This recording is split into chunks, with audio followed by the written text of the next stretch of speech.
What's up, Drop Pod listeners? You can check out new episodes of the Drop Podcast every Tuesday and Thursday, wherever you listen to podcasts. You can find all of our content on YouTube at the Drop Golf Podcast and on our socials. That's Instagram and Twitter at the Drop_pod. No matter how you consume us, like, subscribe, rate, review, all that good stuff. Follow and listen along. This episode is brought to you by George Wall Ford. George Wall Ford in Red Bank, New Jersey is family owned and operated, proudly serving New Jersey residents with superior customer service since 1960. Rye, share your story about your experience there. Mike, I went on a tangent in one of our episodes previously about it, but I can't say enough good things about George Wall Ford. I needed a new car. I had an old. I loved the brand that I had. I loved, it was an SUV, but had 165,000 miles on it. It was just time, So I hopped on over to George Wall Ford. I saw our guy Jerry, and Jerry and his team were awesome. I mean, from stem to stern, they're there, they're helping, they're knowledgeable. They have so many cars on the lot that you can go in and say, hey, I want a sunroof, a navigation. I want this kind of rims on it. I want this kind of this, that, and the other thing. There's a great chance that they have that car with all your specs, the color, all that thing. Me, I didn't particularly care. I was like, hey, I want to be high up in the car, right? I need an SUV. I'm a big guy. I got a dog. I got golf clubs. I got beach chairs in the summer. I need something that's a little more rugged, a little more. Again, I like to be higher in my car. And I went and saw Jerry. He pointed me in the right direction. And again, it's awesome to have that kind of help and support from your salesman to the finance guy to even they got somebody who helps you set up your car, right? I got an app on my phone now that's got my auto start on it. I can locate my car if I don't know where it is. I could take a trip to Japan if I wanted to and be like, did I lock my car? And I can go into the app and lock my car. So even people helping you set up that stuff, just the hands-on approach over there is incredible. So if you need a car, head on over to George Wall. And go ask for Jerry. They were awesome there. Again, stem to stern from everybody. I can't say enough good things about it. It was an unbelievable experience. So to Ryan's point, there isn't a better place to shop for a brand new car. Just call 732-704-1932 and ask for Jeremy Wall.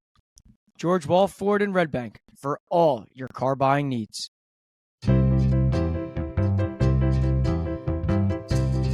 This is the Drop Podcast where we talk golfing in the Garden State. I'm Mike Porro, and this is Ryan Coulott. What's up, Drop Podcast people? Welcome back. It is Interview Thursday, and boy, oh boy, Mike, we have a big one. Tyler Hall, certified stud from New Jersey. He is three-time New Jersey Player of the Year, three-time New Jersey State Open. He is currently the DOI, Director of Instruction, at Upper Montclair. I mean, Mike, this is as big time. When we talk golfing in the Garden State, this is the kind of person that we're talking about. He is all-encompassing from Jersey, plays his college golf at Kansas. You talk about the story that he tells about how he was like, yeah, I started playing, and then all of a sudden, I like it clicked. Like all of a sudden, he was a stud. It's just incredible. So goes to Kansas. Jumps around on some of the mini tours and now is a director of golf at Upper Montclair, and he spends his winters instructing out in Scottsdale. So just a really, again, the perfect guy that we're talking about when we're talking about golfing in the Garden State, a guy who's from here, who's won here, who is working here. This is the guy we're talking about. Yeah, I mean, I know the audience loves stories, and Tyler has them. From how he went from a 28 handicap to basically a 3, how he went to Kansas and just decided to tee it up, and all of a sudden he's out there with Gary Woodland. Yes, that's Gary Woodland of the PGA Tour, and the stories he shares with him. Great story about Gary. About he's mashing the golf ball. So, listen, it is a perfect interview. It's a perfect episode with a perfect guest. Yeah, absolutely. So without further ado, let's get him to the interview, Mike. Here's our interview with Tyler Hall, Director of Instruction, Upper Montclair. Enjoy.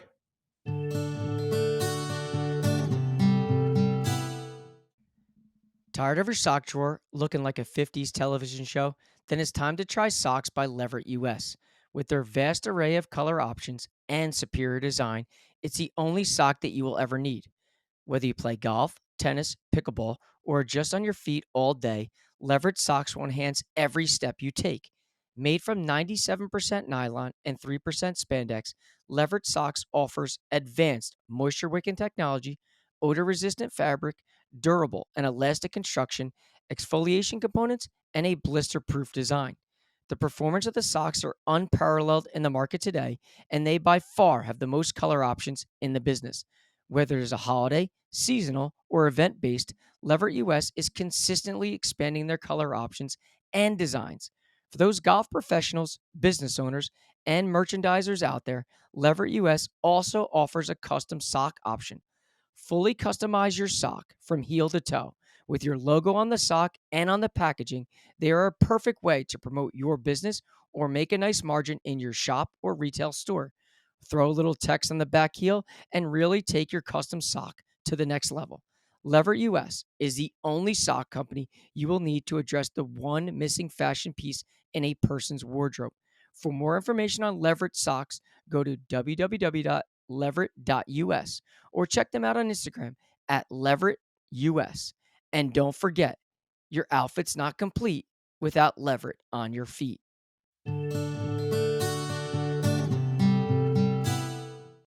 All right, so today's guest, again, when you're talking golfing in the Garden State, who better to have on than Director of Instruction at Upper Montclair, Tyler Hall. Tyler, thanks you so much for coming on today's show. Sure. Yeah. Too kind. Listen. I think when you're talking a lot of things that we talk on a daily basis and we're interacting with so many names and so many different people, it was bound that we were going to get you on to kind of talk about your story. Because we've been at your club multiple times. We know a lot of good members are very good friends of ours. Yeah. But before we even dive into all that, why don't you give the audience a little bit of a background about you, how you got into the game, how you got to where you are, and something along those lines? Yeah, sure. My background, kind of how I evolved into where I am is pretty wild. I was, growing up, it was baseball. I was Mr. Baseball. I was a little guy, but I could really play. I was a great pitcher, and I just figured baseball was going to be life, and the way it was going was kind of like looking, to that end. And in 1996, let's see, I was 15 years old, so I was getting ready to go into my sophomore year of high school. And my father, who was a former professional, then turned club pro, and then had regained his amateur status back, um, maybe mid 80s, late 80s. Anyways, he qualified for the U.S. Amateur in Pumpkin Ridge in Oregon. And he asked me to come caddy, and I was like, caddy? What is golf? I don't want anything to do with golf. It's a fat man sport. Uh, and if I can't take a cart, I have no desire to go out. So he's like, come out, caddy for me, touch it, feel it. So off we went to Portland. I got to see Tiger Woods and Tiger Mania right up close. And when I tell you up close, he was like two groups behind us. So we were getting the overflow of people out there to watch Tiger, surrounding our fairways. And then after one of the rounds, my dad was like, "Hey, he's like, let's go to a local course and let's play. Like, let's have you try playing." And I had hit some balls before, and like if dad was out in a cart, I'd jump out, but never anything serious. Um, and and I went out and I shot like 80 something and beat him for the first time. And here he is playing the USAM, and I was like, man, this golf thing is pretty cool. And I tell you, that week was so magical. I got back to New Jersey, watched the end of the tournament, watched Tiger take it home against Steve Scott, and I was like, I am done with baseball. I want to play golf. This is the coolest thing ever, and you can make money doing this. Sign me up. So right then and there, I didn't touch a baseball glove again, really, until I started coaching my kids' softball teams a couple years ago, and we joined Packanack Lake Country Club, just a little 9-hole course in Wayne. And that summer I went from a 28 to a 3 in about 3 months. And so it's funny you say that, because Yeah. when someone told me that story, they're like, Yeah. you got to hear about his story about how he started and how quickly he got good at the game. And I thought they were messing with me when they're like, no. I think someone told me 28 to a 6, but 28 to a 3 is Yeah. unreal. It was like a 28 point something to like a 3.2 in about 3 months.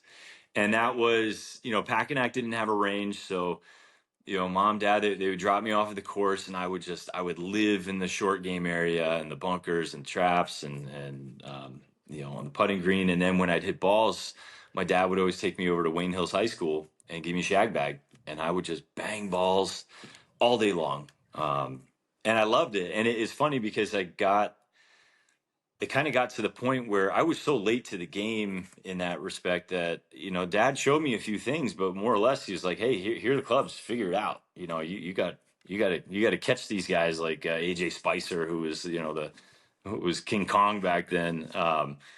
So I had to just kind of like figure it out on the fly. And I learned to hit the balls all to the same area so that I didn't have to walk all over the damn field picking them up. So I saved time, and I'm like, oh, that makes sense. Let me just learn to hit them in the same spot. So a lot of it came very naturally, but man, it was life for me. There was no incentivizing, at least to that point. I just wanted to get really good, really fast, and that's kind of how I did it. Later on that summer, my mom didn't know that my dad made a deal with me that every time I played 9 holes, he'd give me $5. Love So that. they would drop me off at the course because mom's like, he needs to get a job. Dad's like, he's got to play golf. And so dad incentivized me, and man, I would just go around and around and around and around and around. And it's funny because on the 8th hole of Packanack, that's where one of my former sponsors, Rod Donnelly, is big in New Jersey golf. He 100%. lives over there, and he would watch me go around and around and around, and that later on turned into a sponsorship when I turned professional. So kind of cool how that worked out. 100%. Yeah, so I took to it really fast, and then just went off gangbusters. I won. Man, I started my sophomore year. I won three conference titles. I won 2 county titles. I won state districts. I then won the state champions, the Tournament of Champions, my senior year to cap it off. Let's see, my junior year, going into my senior year, my junior summer, I was a nobody from nowhere with no resume, and I pulled out the Ping NC2A Division I guide. And I just started writing letters. I wrote 122 letters, handwritten, to all Division I colleges. Didn't have a favorite. Just, your NC2A D1. I'm sending it. So Wow. I sent out like 100. I think it was 122 letters, all personalized to the coaches. And I got quite a few responses, some pretty colorful, like, hey kid, you're from the East Coast and you can't break 70 on a daily basis. Like, to come play for me, you could be shooting 64. And I'm like, hey, we're not desert golf up here. We got conditions. So I basically took all of the handwritten responses that I got from coaches directly, and I put those in a pile, and that was just a handful, and I threw the rest away. If it was received by a secretary or the coach's name was stamped, I'm like, you know what, this guy has no interest in me. But if he took the time to write me back, that's the guy I want to play for. And one of the few coaches was Ross Randall at University of Kansas, and Ross had played on tour. My dad was a tour caddy for a little while, and he knew the name, and just one thing led to another, and one of my first recruiting visits went to Kansas, and here I am. I'm in the Midwest. I'm going into my senior year in high school. I don't even know where Kansas is. In fact, the flight attendant, I'm like boarding the flight. I'm like, where are we going? And she took a map of the U.S. and folded it in 4, and she opened it up. She goes, boom, right in the middle. That's where you're going. And it was February, and man, I was like, we landed and all I could see was fields and cows, and it's sleeting outside. I'm like, what am I doing here? I don't want to go to Kansas. And the coach picks us up. We're driving through Lawrence, and yeah, sure, it was a beautiful town, but I'm 17 years old. What do I care about like a pretty town? I want the college experience, right? And you wine and dine me at like Applebee's, and I'm like, "Where's my steak dinner?" I'm a big shot, And so the whole trip, I think even the tour of the campus, I fell asleep in the front seat of the car. The whole time my dad's nudging the seat, like, wake up, you. What a horrible impression you're making. And sure enough, the end of the trip came. Couldn't wait to get on a flight back. I'm going to Hawaii the next week on recruiting, and I'm like just counting down the days. And the coach calls me at the hotel. He says, "Hey," he goes, "I'm coming to pick you up. I've extended your stay a couple of hours. I pushed your flight. I have something for you and your dad." I was like, "You got to be kidding me." He's changed my flight now. Like, clearly he knows I don't want to go here. And this is making it worse. And when I tell you, he drove us right up to the field house, Allen Field House. It was about 2 hours before KU played K-State basketball.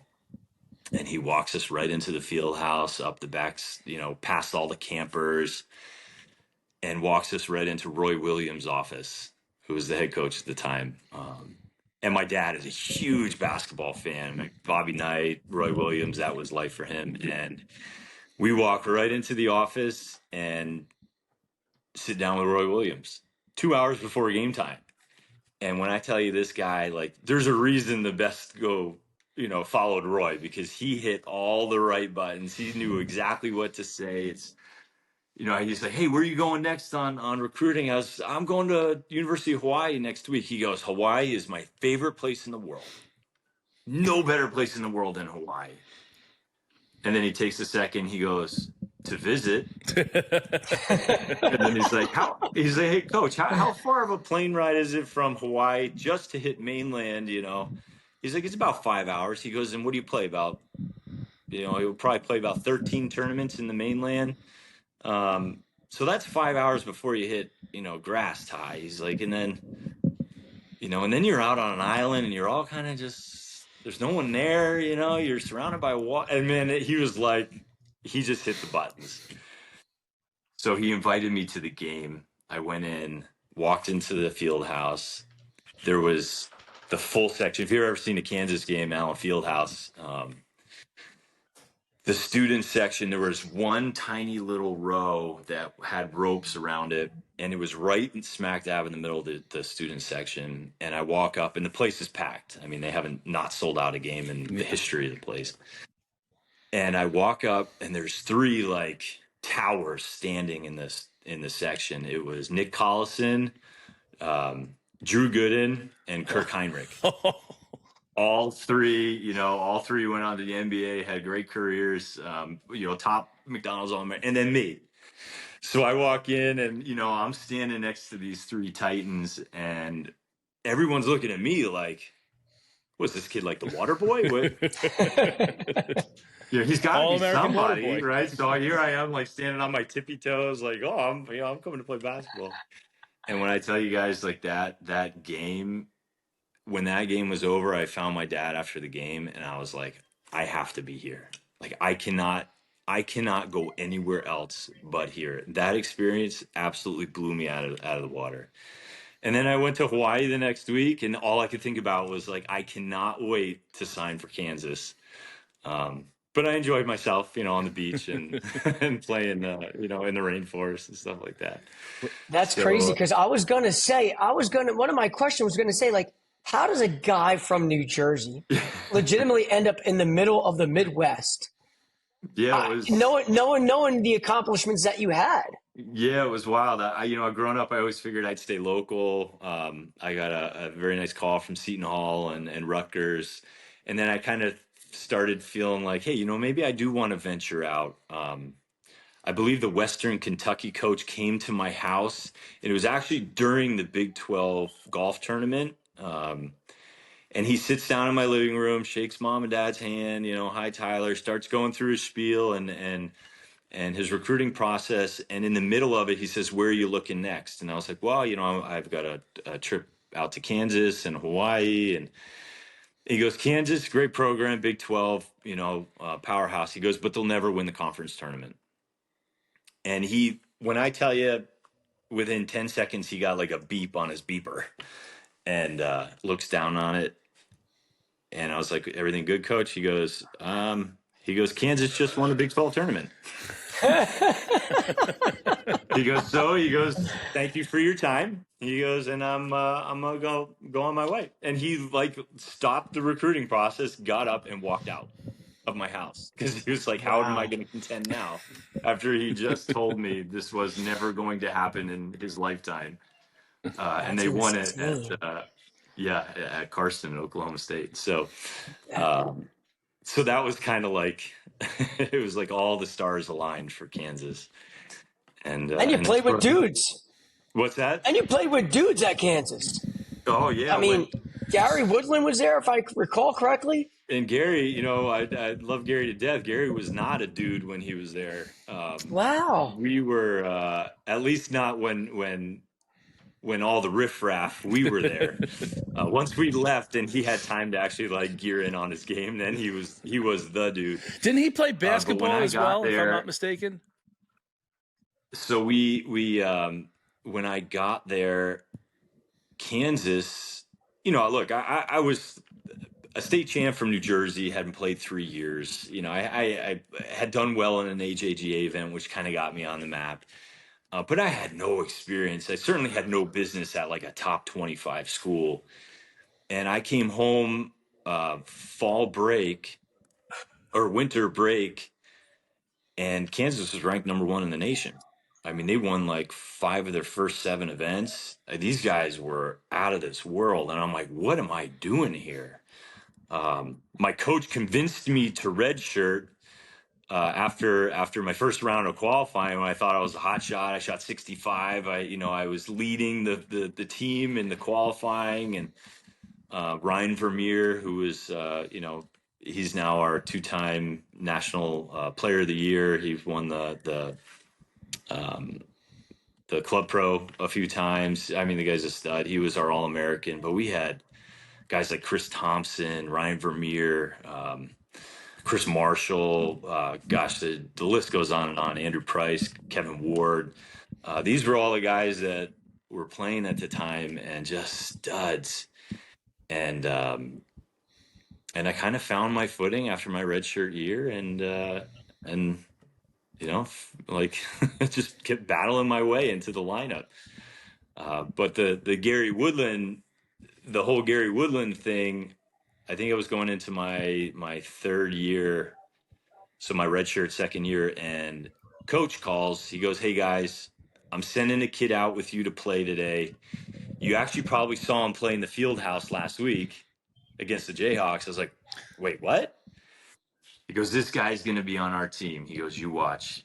I'm sending him out to play with like our starters, and you tell me what you think." And we're like, "All right." And he goes, "I'm going to tell you one thing. He's going to smoke it by you guys." And we all, pound for pound, we hit it pretty hard. I mean, I was the shortest guy in my squad, and I wasn't short by any means. And Gary comes out to play, and when I tell you this kid could hit it 400 yards, like on the fly, it just could go 200 yards offline, So playing with him was like eye-opening. It was like, wow, here's a kid. He was just transitioning from basketball. He didn't really know golf, but you could see the raw talent in this kid, and it was like, it was generational. You don't see that in somebody, to the point where we played the first 8 holes together, the 5 of us, played like a little wolf game, and we were beating him up. And we got to the 9th hole, and he was probably 20-30 bias most of the front 9. And I'm like, okay, he hits it hard, but how hard is Coach was like telling me this guy's Paul Bunyan, right? We get to the 9th hole, and I looked at Gary. I said, "Hey, man," I was like, "Our coach is talking you up. Like, you absolutely smashed the ball. I'm like, you hit it hard. Don't get me wrong, but like, where's the legend our coach was talking about?" And he's got the Tiger Woods. He had a 43.5-inch driver. It was a steel shaft, Titleist head.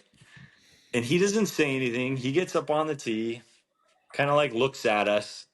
And instead of stopping here, he brings one up to like here.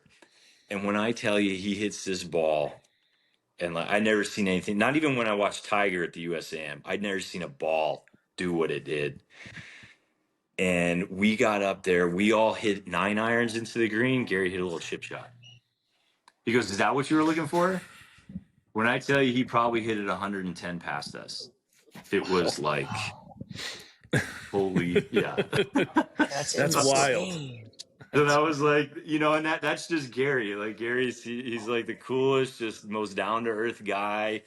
He's not gonna make waves, but you like put a challenge to him, and he's just gonna give you a look, and he knows he's got it, and he just delivers, man. And that's you could just see the stardom written all over this guy, and that's what happened. Yeah, pretty amazing. So cool. What made you decide? Okay, like after Kansas, you graduate Kansas. What is in your mind? Are you saying, you know what, I'm coming back east? Is that kind of how that all goes about? Yeah, I think when I started playing there, I never really had designs on taking it to the next level. I just didn't think I was good enough. I was so young and so early or so late to the game, um, and I never really like held on to the one position at Kansas. I mean, I had to battle my way just to get on the squad, but I played my 4 years, and I played. I was pretty much cemented in that lineup. I basically had the yips with my driver to start my senior year, and I couldn't break 100. I mean, I was running out of balls in the middle of tournaments, to the point where I had to just take time away. I asked the coach if I could take the semester and just shut it down. And he actually gave me that opportunity to just disappear from the game for about 4 months because I had something really messed up going on. And I was slated to be the one guy, on a top 25 team. So, at that point, I'm thinking like, all right, what am I going to do? Am I going to sell cars? Am I going to do insurance? I've coasted my way through college. I certainly don't have a degree that's going to let me like cut people open. And so I was really kind of concerned with where am I going to go with this? And I came out after winter break. Brant Snedeker actually came to speak to our team. He's good friends with our assistant coach at the time, Roy Edwards. And he came to talk to us. It was so inspiring to me. And I was like, I got this. I'm going to do this. And I went out and had basically like an All-American second half of my senior year. And that ran right into the summer. I qualified for the USAM. I was the medalist into the Western Am. So I qualified into the Western Am, medaled into the match play. So they take 16 in match play. And to that point, there was no guy in history that had not won the USAM that year that wasn't in that top 16 at the Western preceding it. And here I am, like I medaled. I'm like, and I had a really good run. I lost to Ryan Moore in the semifinals, and Ryan had won everything that summer from NC2As, Sahali, Mid-Am, or the Pub Links. I mean, he had like 4 invites to the Masters, and he ended up winning the Western. And I was like, hey, you know what? Like, there could be something here. And then I went into the USAM, and I didn't make it into match play, but I had just a pretty good experience. And I was like, I'm gonna try playing.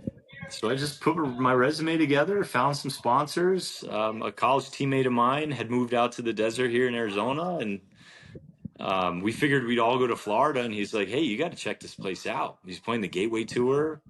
So I packed my bags and moved out here, and I absolutely fell in love with this place, and turned professional later that summer, right after the Met Open, or right before the Met Open. And just kind of, yeah, it just took off. Is there any thought, like, in that process, like, why did you turn pro before the Met Open? Like, why not play in the Met Open and then turn pro? Yeah, so let's see, I played the State Am. I ended up finishing 4th in the State Am. And my good buddy Chris Nallen, who was the stud at the time in the state of New Jersey, and he had just he was at University of Arizona. He was a stud. Him and Ricky Barnes kind of took that program, and I ended up finishing 4th there. I'm like, hey, I got some game, and then I was really upset because I didn't get paid. I was like, man, I just top 10'd and I didn't make any money. I was like, and then I had a good run at the the Western, then the USAM, and I'm like, you know what? Like, I want to turn pro. I'm going to try it, and I can make money at the Met Open if I do it. And sure enough, I ended up finishing 5th at Hudson National in my debut at the Met Open, and I made like $6,000. And I was like, why haven't I been doing this all summer? And that's just kind of like, man, that just lit my fire. And then I started getting some nice calls from sponsors, and good friend of mine, John Byram, and Rod Donnelly, a couple guys at Packanack, Ron Saltiel. They all got on board, and they're like, hey, let's get you out there. And then my parents, obviously, and ran some fundraisers at the course. And the next thing I know, I'm playing like Q School, and I'm a touring professional. It was pretty wild. Yeah, that journey is so crazy, so crazy. It amazes me, and I think that's something else that we've talked about a lot on the show is how competitive that upper echelon ultimately is, because someone of your caliber and has all this tremendous success, even that next level too, is something else that is just like unbelievable at times for the average golfer. Yeah, it was.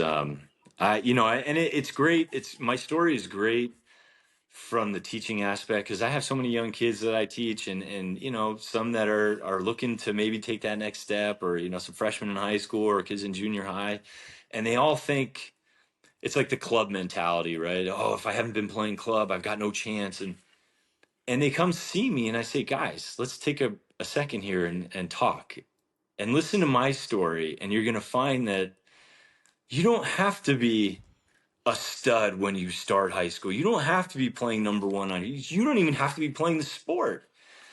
So it resonates with a lot of kids, and you can see like the sense of relief, like, wow, I still have a chance here.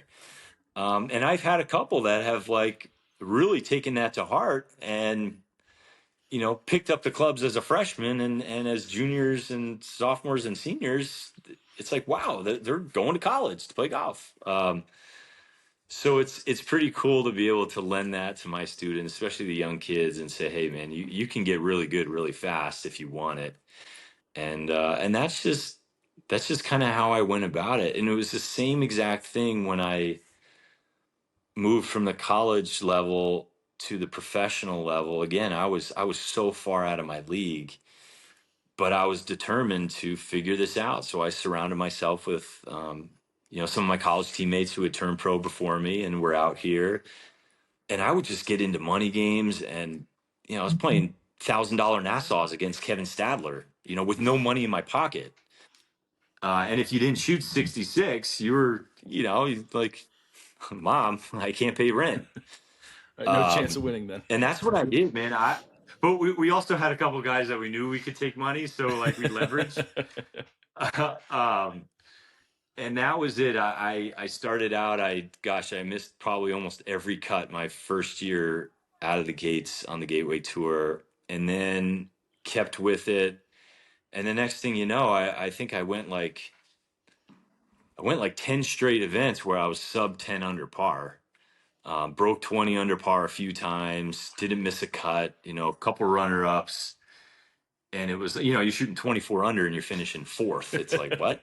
We've said that about the Corn Ferry Tour. Sometimes like somebody, shoots 25 under and they finish T5 and it's like, what is going on? Oh yeah. I've played some 3-rounders out here where I've shot 18, 20 under and, and just top 5'd it, but it was great. I've gone in with a lead. I remember I went in with a lead one year at an event I think I was like 18 under and I shot 6 the last day. I got to 24 and I finished 4th. And I was like, what? I mean, I had a lead and I shot 66 and I got smoked.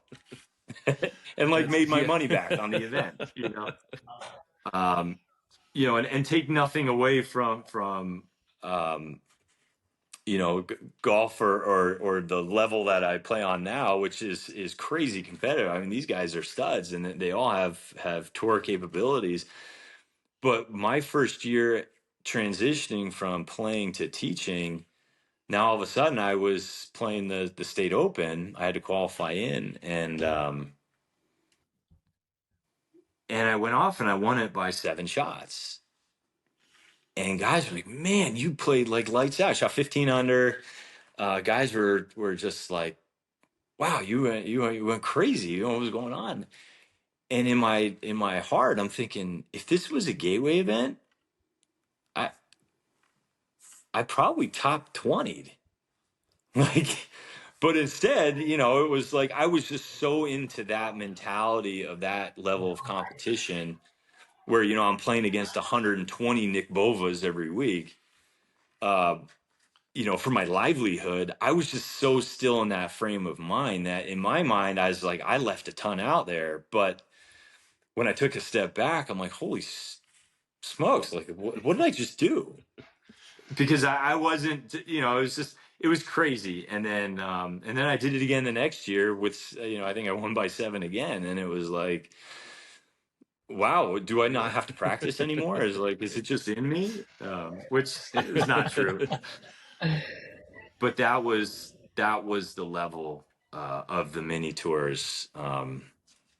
I've done stat sheets where I've sent it out to guys that are embarking on that, and some will shoot 68, 69, be like, oh, I'm ready for the mini tours. I'm like, guys, time out. Like, let me show you what you're getting into. And I would print out stat sheets of just my stats, and it was like, here I was, I shot, I think it was like 2008. I made all 16 cuts.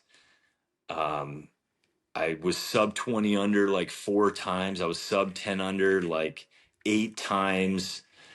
I think I had I don't know, it was like 70 some odd rounds. I think I had 2 rounds that were over par. The rest were subpar even. And I said, in this whole time span, I didn't win one event. In fact, my best finish was 3rd. It cost me, it was like $32,000 to compete those 3 seasons, and I made like $37,000. That's great. And then you had to kick back to sponsors, then do your taxes. I'm like, so that's what you're getting into. So driving an Uber to make money to play the tour, you guys, you might want to rethink it. You guys see if it's worth it.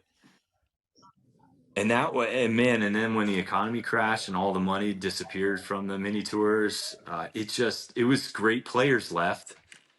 And you had to shoot 16, 17, 18 under just to make your entry fee back on a week. So it just got like crazy competitive.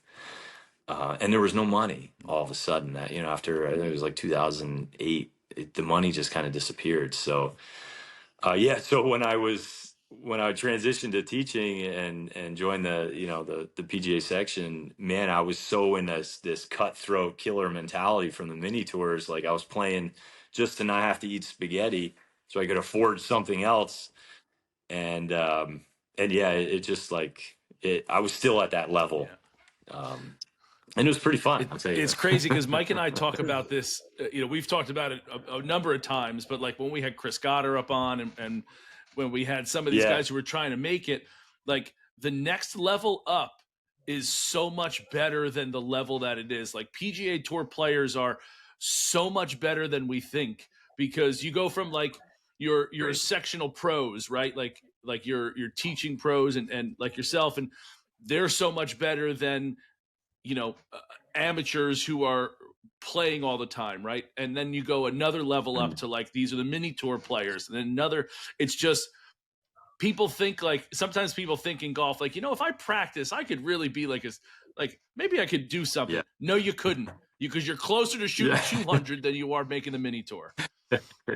It takes it's a lot goes into it besides talent, and that's just it, right? And like I said, I've been around it, so I mean, just playing the mini tours every year, a few guys would graduate and get through Q school, and it was like, guys like Gary Woodland. It's like, so I've spent the first half of my professional life playing with these guys, being around it, touching, feeling it, winning money off them, losing money off them. One of my best friends, Mike Perez, God rest his soul, little brother Pat Perez. I mean, we used to go play golf with Pat, and it was like, this guy's on tour. We hit it 30 by this guy, and and he'd look at us all the time, and in his Pat way, he'd just shake his head. He'd be like, "How are you guys not out here?" And then he'd take us to dinner and buy the bottle of wine, and cut the $2,000 check for dinner, and be like, "All right, boys, enjoy the mini tours." And but I was around it, and I got to play with so many tour players, and it was cool when I played the PGA in 2019. It was like I was on the range, and I was like, my boys are out there, amongst the stars. So, I get to see what the caliber of these guys are. And when I tell you, there's some guys in our section that have that ability. I mean, I'll tell you, there's, and you probably know who I would name, but there's a handful of guys that have that tour-esque capability. But so much of it is just, it's time, it's place, it's a crapshoot. Do you play well at the right time of year to get through Q school? I've been to 9 tour schools, and I've gotten to third stage a few times, but man, I could never put it together to get all the way through. So, you could drop down to the mini tour ranks and probably take your top, at the time, you could take your top 10 in the world out of the equation, your Tigers, your Phils, those guys, be like, put them on the sidelines, but I'll let you pick 10 other guys, your fantasy league, and I'll pick 10 guys you've never even heard of, and we'll go play. And I bet you it would be a toss-up, right? Who takes whose money? And these are 10 guys that, like some of them ended up caddying on tour for other players. It's like guys that could come out and shoot 30 under par, after a weekend of binge drinking, and just do it like it was like, waking up for Sunday breakfast, man. It was crazy. And these guys this is who I'm playing against every week. I'm like, what am I doing? Well, when lights turn on, it's tough for them. But that was the level. That was the level. I mean, we had a guy, Chris Sessler, a legend out here, man. He would hit every single number in the 60s, like every year. He would shoot 60 at some point. He would shoot 61. He'd shoot. I remember one year he hit every number except like 69. And he's like, man, I didn't hit 69. I'm like, yeah, because you shot every round under 69.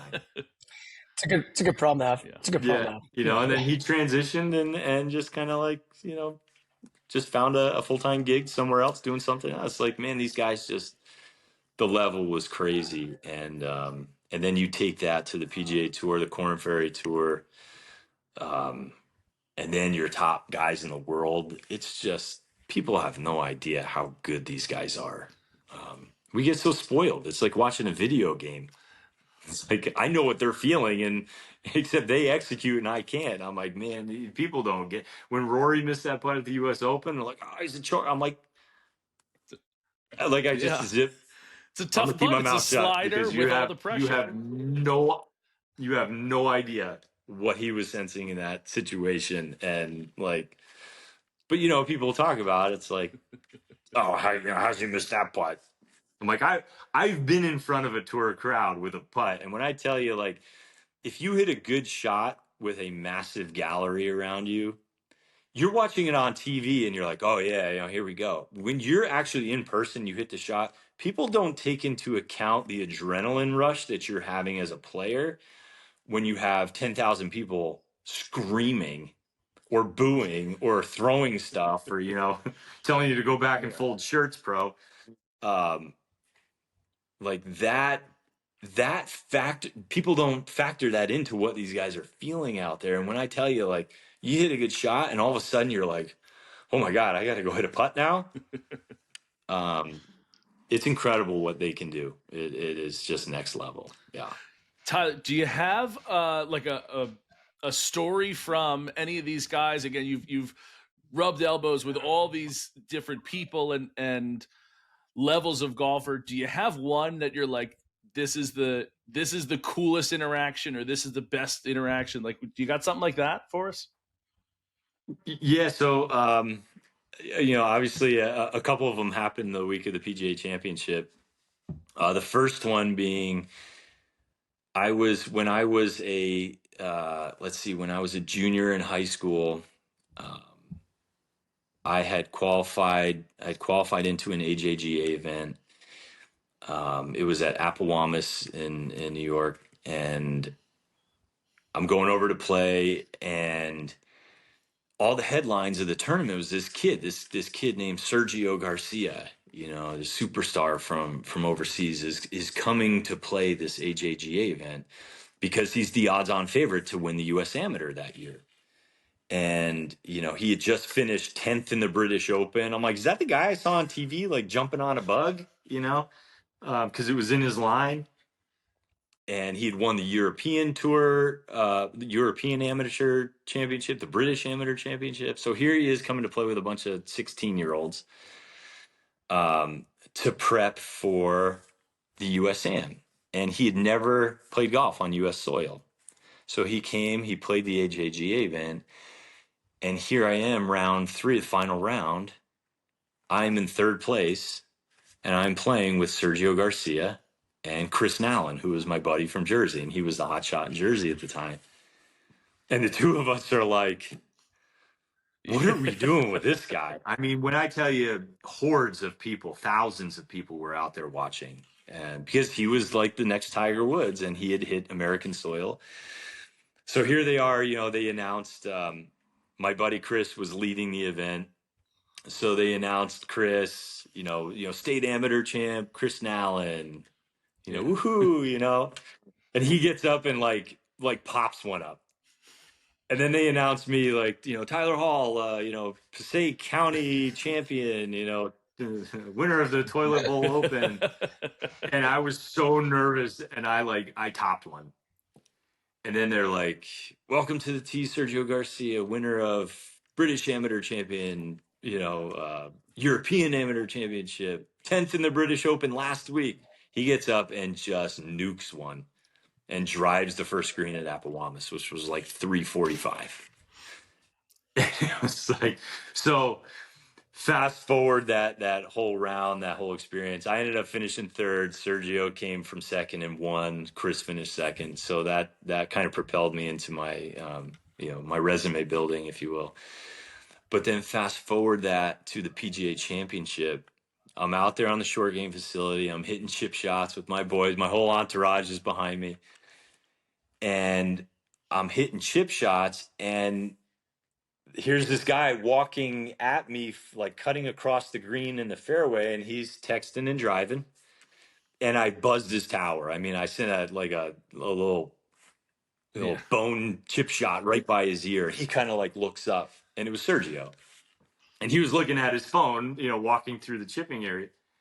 And I'm like, oh my God. I'm like, I'm sorry, Sergio. And he comes over. He's like, hey, it's no big deal, man. He's like, it's cool. And I was like, hey, do you remember your first AJGA event in America? He goes, yeah, Appowamus Club. Wow. He goes, this is the first time I played golf in the U.S. I said, yeah. I said, he goes, wait a second. He goes, did we play together?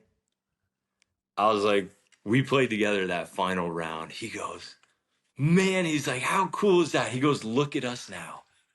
I said, yeah, look at us now, Sergio. I said, you got a lot better. I got a lot worse.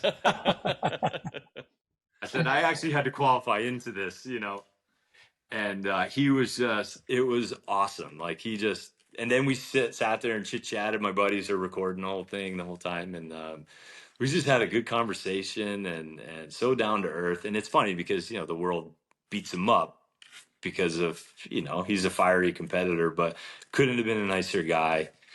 And then fast forward that, an hour, and I played my practice round with Gary Woodland and Ryan Vermeer, who had also played at Kansas. He was our All-American when I started. And then one of my best friends in the section, Brian Mackey, joined our foursome. So that in itself was crazy cool. I mean, here we are. Gary's he's like, yeah. I called him the night before. I'm like, hey, can we play a practice round together? He's like, yeah. He's like, it'll be me, you, DJ, and Cooch. I'm like, I'm sorry, DJ and Cooch? He's like, yeah. He's like, we'll keep it light. And I'm thinking, like, oh my God, like I can't.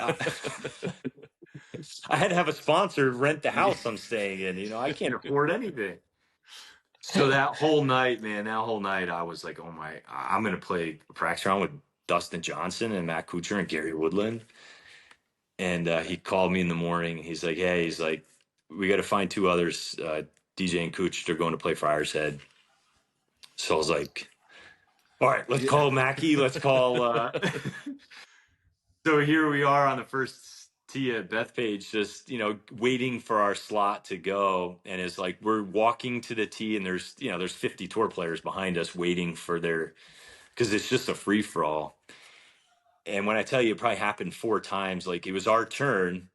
And then I remember Bubba Watson and Cameron Champ and, these guys would just jump in front of us, throw a peg in the ground, blast it. And Gary would be like, come on, man, what are you guys doing? And they'd be like, look at the group you're playing with. We're not playing behind you guys. I love it. But we had the most fun. And it was really cool because I had the guy, Brian Mackey, who we started the program together. We graduated, we got our Class A's together. So here we were playing our practice round together in our first championship, PGA. And then I had my 3 college teammates, Gary and Ryan Vermeer. And then Gary went on to win the U.S. Open the very next major. So it was so pretty cool. In terms of golf stories. I like that full circle. It's like worlds colliding there. I like that. Yeah. Yeah, right. But the Sergio thing, I remember, man. He's like, look at us now. I'm like, look at you now. yeah. You're really good. And I'm teaching Mrs. Havenkamp, It's funny you say that about Gary, because when he burst onto the scene, Mike and I are both big basketball guys, and I like Kansas as well, like their basketball, going back to Roy Williams. It's funny, like as a coach now, I look at teams that I like based on who their coach is. So like I liked Kansas with Roy Williams. I was always a UNC guy because I was a Jordan guy growing up, but like when he came out on the tour and was playing great golf, that makes it easy to do. But then also him being an ex-basketball guy, I was like, this guy's my guy right here. And he's like, when I tell you there's so few guys, a lot of guys lose their, they forget where they come from, unfortunately. And it's all walks of life, obviously. But Gary's just one of those guys, like he takes the time for anyone and everyone. And he's so down to earth and genuine. He's probably, he'll watch this and start laughing. But he's just that guy. He never lost his way. He's true to who he is. He's just you go in any room and he's just going to put a smile on your face. And he's stayed true to that. And it's, so he's so easy to root for. And the whole basketball thing, like I had a state championship ring from Wayne Valley. We won my sophomore year at state championship. We had some studs on our golf team at Kansas that played basketball too in high school. And then we had Gary. So we would go into the gym at night, like the rec leagues. And, here's like 5 of us, lanky, white boys. And we're we'd go play basketball in the intramurals and just rip it off. dominate. I could do an alley oop at the time. I could dunk. We had like 3 other guys that could jam it. And Gary was our point guard, man. He would just cross half court and just launch. And we would just destroy the intramurals. And everyone's like, who are these guys? It's like, oh, it's the golf team.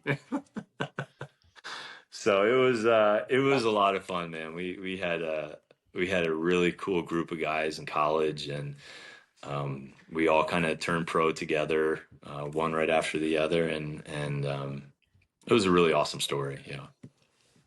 I think I'd be remiss if I didn't bring up your time at Upper Montclair too. Obviously, along the lines, we've crossed our paths with so many different people. We've been fortunate to get up there. We're very, very friendly with a lot of the members up there, and that course is truly unique in so many ways. Tell us about your time there, and what it's been like the last 5 or 6 years. Sure. Look, when I transitioned from playing to teaching, I didn't have a resume. I was a touring pro. That's it. It was my only job I'd ever had. I knew how to talk to people, and I knew the game enough. I'd been around some of the best coaches in the world as my coach, so I'd studied the game to a point, and I was like, you know what? Let me try my hand at teaching. My dad kind of talked me into it. 'Cause I'm sitting at the end of my career, my playing career. I'm like, what am I going to do? What do I do now? And my dad's like, look, all your assets are in golf. Why don't you try teaching? So again, having no resume, no nothing.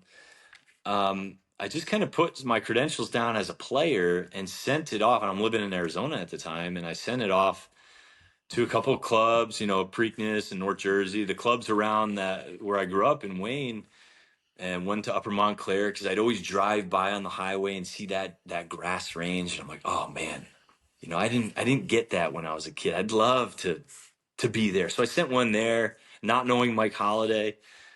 And Mike was one of the first calls. He's like, hey man, he's like, fly in, let's have a cup of coffee. So I flew in. We just sat down, me, him, and Mike Marvin, his assistant at the time, and they kind of just grilled me a little bit. But all Mike knew was I could play. My resume. I'd won the Med Open a few years prior, so that was my crown jewel. And but outside that, he knew nothing about me. I didn't know anything about what I was doing. And he's like, "Hey, I got 3 lessons I want you to teach. Come back tomorrow." So I go out. I teach 3 guys. Finish up, he pays me for my time. He's like, good job. I'll be in touch. So I went back to my house in Wynn, and I'm sitting at Outback eating some wings, and my phone rings. It's Mike Holliday. He's like, hey man, he's like, you actually just taught our president, our secretary, the GM. He goes, they loved you. He's like, how would you like to be my director of instruction? And I was like, Mike, that is awesome. What is that? What is the director of instruction? Like, what am I supposed to do? Like, do I come with a crossing guard? Am I like pointing people? He goes, you come be my director of instruction. He goes, you're going to be my teaching pro. And that's how it happened. That was late July 2014. I had just kind of finished up, the last of my mini tour days. And I hit the ground running at Upper, and it was so easy because our membership, I'm biased because it's the only place I've ever been, but our membership, the group of guys there, it's second to none. We have such an incredible and supportive membership, the staff, and then you got your professionals and, my GM, like it's such a nice place to be. And it's easy to see why people do well there because, man, this is the support you get from the people when you're walking into work and they want to talk to you and find out about your, how you doing, how you competing, man. It's just, they put you up on a pedestal there. And it's just a culture that it's infectious, and Upper Montclair has just been incredible home for me. And and I've won the Med Open. I think I'm the only guy that's won the Med Open from Jersey this century. I've got my 3 state open titles. I've won a host of other things, and people always, all the time, they're like, "Why don't you go to the Met section? Why don't you go here? Why don't you go there?" I'm like, Upper Montclair is my home. This place is where I want to be, and all the things they do to work with how I need to be in 2 places at once. I mean, it's just, my hats go off to them to be able to give me that ability to raise my family and to have a full-time job, and then the membership makes it so easy. So just being there, and the way I'm received, and from my colleagues and the members, it's just a no-brainer. This is where I want to be. Yeah. And they treated me pretty darn well. It's clearly special to you with how you talk about it. Just the look on your face, you can just see the trying to find the words for how much you love it is always good to hear. Yeah, it really is. I went the year I got into the PGA Championship. I had gotten through the Club Pro, and I got some good TV time with my orange pants on, and they had like a watch party going on at the club. So man, when I finished, I had all the videos of the members in the men's grill, watching that playoff. And then when the tournament came, and I showed up to work, and they had big banners, congratulations, and they sent out Greyhound buses to PGA, and they all had lanyards. They all had my picture on it. They were, sitting in the bleachers, following me around. It was the coolest thing. I'm playing with guys that are like, "Man, who are you? Like, why do you have such a big gallery? Every putt you make, it's like you're winning the Masters. They're going nuts here." And I'm like, "That's my boys. That's Jersey right there." So, it truly is a special place. Love it. Well, Tyler, thank you so much for taking time with us. I'm sorry I jumped on a little late there, but I do appreciate you spending close to an hour here with us, and this has been awesome. And as Mike always says, and you're just another one in our Rolodex here. We could talk to you for hours. It's easy to talk to you. It's easy to pick your brain, and I'm sure you've forgotten more golf than we'll ever know. So it also, that's going to help the cause too. So thank you for spending some time with us. Have a good Christmas, good holiday season, and hopefully we'll be. Sounds good to me. Yeah. All right. Take care. All right. Thanks, guys.